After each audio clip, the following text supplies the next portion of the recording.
Ranking the best outside linebackers in college football. And boys, we are back here with another tier list update. Today we got a relatively small one. Today we're updating outside linebacker. Now, right before we do go on ahead and get into the new cards, this is what the old tier list is looking like. And for me, man, I honestly think nothing really needs to change. I don't think anyone needs to go up. I don't think anyone needs to come down. We have like a new level of S tier given the outside linebackers we have today. Now, if there are any new field phenoms that are dropping that are outside linebackers, they will be at the end of the video. But we're gonna get it started with these cards right here. Before we get into today's video, I do want to talk about our sponsor real quick, MMOEXP.com. If you guys want an alternative to buying packs, consider buying coins at MMOEXP and make sure to use code DILL at checkout for 5% off your order. Now, the very first card we have right here is Jacob Manu, who is another Coca-Cola card. And we've talked about this, I feel like, in every single tier list update, but you should be able to go to store or something. Should be on like a can of Coke, bottle of Coke, where you get a, what's called a code, and you should have to put it in. And then you could get one of these 80 to 84 guys, and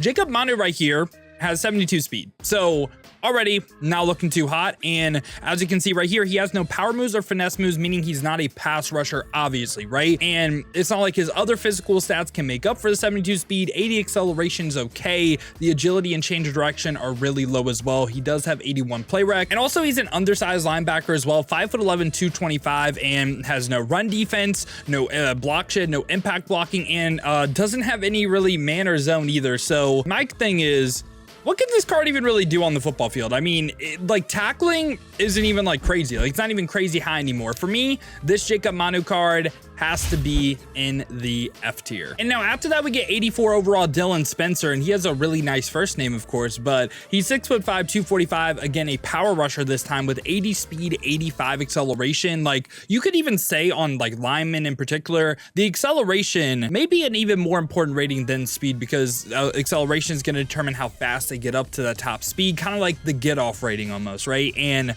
this card has really high power moves of 85, lower finesse moves, and again, the weakness on this card doesn't really have any run defense. Now, trait-wise, he's a little bit weird. So as you can see right here, he doesn't have bull rush on yes, he doesn't have spin, he doesn't have swim. What does this mean? Well, when they have no traits on yes, it's kind of like weird. It's almost like auto shed timer, which in some defenses is actually really, really nice. Like sometimes you want no pass rush traits if you're running like double mug or some like disengage style of pressure. They don't really go to like a move, if that makes sense. And I might not be doing the best job of describing that, but sometimes this is actually really, really good and leads to cards playing like out of their mind. And when they have no traits on yes, I think you have to take into account the power moves and finesse moves. It's a little bit weird when they have no traits on yes, but Dylan Spencer right here, 80 speed, 85 acceleration, and not the best run defensive stats. I would place him right by Scooby Williams right here in this B tier. I think he's a little bit better than these C tier guys, and not really too bad for a budget. And again, it's just really dependent on your thoughts on cards with no pass rush traits. Some people may like the cards with no pass rush traits, some people may hate them. And after that, we get 86 overall Daryl Peterson right here, who is 6'1",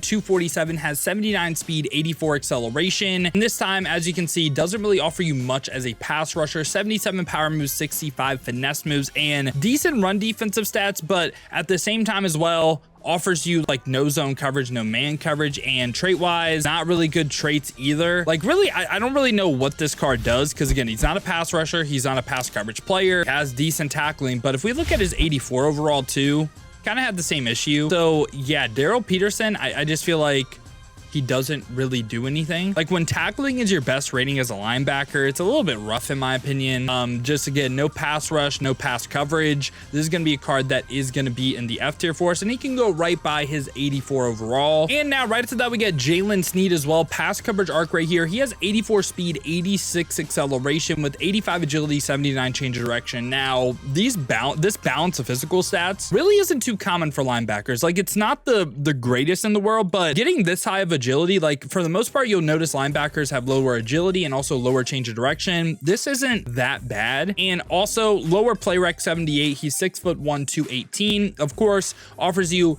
nothing as a pass rusher, 68 power moves, 64 finesse moves, decent tackling of 85. And this time from a coverage standpoint though, does have 83 zone coverage and has play ball and air balanced as well. No big hitter trait on yes, like 83 zone for a pass coverage player, it really isn't that bad. Now, when we compare him to certain cards in the game, I feel like he has to be compared to like Zaven Collins. And I mean, Zaven Collins has really high change of direction. This card has a little bit more speed. I'd put him on the same level though. Like this Sneed card really isn't that bad, man. Yeah, I'm going to place him in this A tier. He's going to slightly make it for me. I think outside linebacker is starting to get a little bit more weak. Like, I feel like we haven't had a crazy overpowered linebacker. I don't really want to say overpowered, but it seems like everyone's kind of dropping right by each other compared to like getting that next step up, if that makes sense. But Sneed is very, very solid. And also Sneed right now is going for 30K. I feel like he's well worth that as well. And right after that, we get Whit Weeks right here. And this is a pretty interesting card. So Whit Weeks, 85 speed, 82 acceleration, 80 agility, 79 change direction. Again, the agility and change direction kind of lower. Like, it's not really too high. It's okay. It's decent. Lower play rec this time, but he's 6'3" and has good tackling, offers you basically nothing from a run defensive stats though, like block shed, impact blocking are really, really weak. And of course, no pass rush, 56 power moves, 65 finesse moves. But the biggest thing on the card, he hits that 85 level of zone coverage. And his traits aren't good, but 85 zone coverage, man. Like, if we go to linebacker, right? Like right here, we have left outside, right outside linebacker, and we sort it by zone coverage right here, okay? There are, I believe, only 2 players in the game that hit 85 zone, and that's gonna be Colin Oliver, who is in the S tier, who is probably still the best outside linebacker, I'd say. And TJ Watt is right below him. He hits 84. You could get it up with the strat card potentially, but I think this card, Whit Weeks, I think he has to be top end of A tier, man. I really do. And this is from a pass coverage standpoint, by the way, too. Maybe I need to drop some people from A into B. Like, I don't think this card is S tier. I really don't, but hitting that 85 level of zone is actually really, really nice. Now, is Michael Williams and Chandler you know what? I'll move up Michael Williams. I like this Michael Williams card a lot. I feel like I slightly underrated him. I'll move him up into S. I like that. Yeah. This card is actually really, really good and has actually some really nice traits as well. Yeah, I like Michael Williams being up here. Quick jump player as well. Yeah, I like that a little bit more. And again, Whit Weeks, it's like he's worse Colin Oliver. I don't know if I want to say that though. I would say he's more like better TJ Watt because he hits that 85 level of zone. And again, I could see some people in this tier dropping and making like a new B tier. And now right after that, we get Jaylen McCloud right here. And this card is 6'1", 228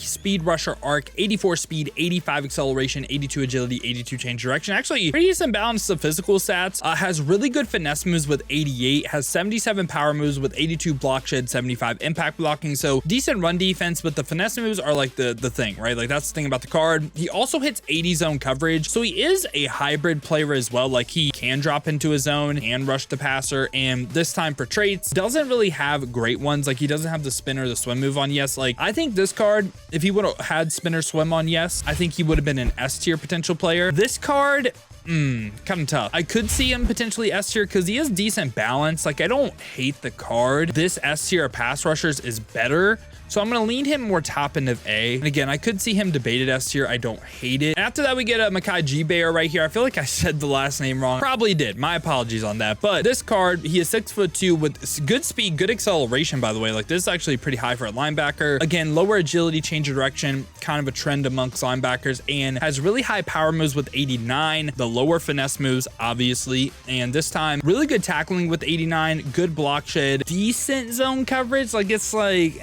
you know, like, he can drop into a zone, but I think Jaylen McCloud is better at that. And again, his traits are kind of messed up. Like, I mean, again, on this card, you would want the bull rush on yes, and then spin and swim on no. That's really what hurts the card the most, in my opinion, because he doesn't have a good balance of power moves and finesse moves. Like, if he had like 80 finesse moves, I'd put him S tier, or if he had 80 zone coverage as well, I'd be willing to put him S tier. But I think this card is another like A tier card. I like DJ Westlock, I like Abdul Carter, I like Micah, I like Tyler Grubbs and Michael Williams more as a pass rusher. And just given that, like, we can compare him to Michael Williams right here, which 84 speed, 88 excel, good balance of power moves, finesse moves, block shed, impact blocking. And this card has all 3 pass rush traits on yes. Like, really, really good pass rusher in the game. And when we compare him to someone like Tyler Grubbs, again, speed, excel, both great. Power moves, finesse moves, good balance. Even though he does have no pass rush traits, I like the balance a little bit more because I feel like it matters. And TJ Westlock, same exact thing, good balance. And Micah Parsons going to be the same exact way too. So, but yeah, boys, this is what the updated best outside linebacker tier list is looking like. I hope you guys did enjoy this video, man. If you did, make sure to leave a like and subscribe for more college football Ultimate Team content just like this. Now, if you guys do want to go ahead and see me use some of these cards live on stream, when they do drop content on college football, I've been streaming here on both YouTube and Twitch to watch on the YouTube. Make sure to hit that noti bell as well. You'll be notified every time I upload or go live here. Or if you guys want to watch on the Twitch, check the links in the description, hit that Twitch with a follow. But if you guys do want another video to watch, check out this one right here.